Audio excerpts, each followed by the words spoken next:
Avui el nostre editorial esportiu vol destacar el paper suprem de la judoca espanyola Ana Carrascosa. Estem d'enhorabona amb aquest esport, en alça també a la comarca del Maresme.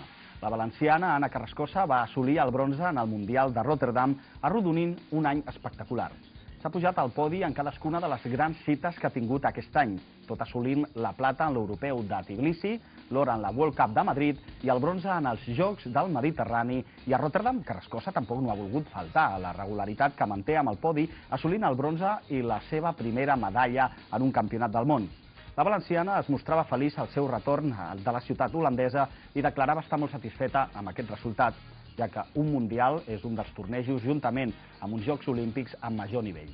Ara toca assaborir aquesta medalla i preparar la pròxima temporada. Això sí, cal recordar a aquesta esportista i a tots els que ens segueixen setmana rere setmana que descansar i recarregar piles és bàsic per assolir més fites amb il·lusió i ganes.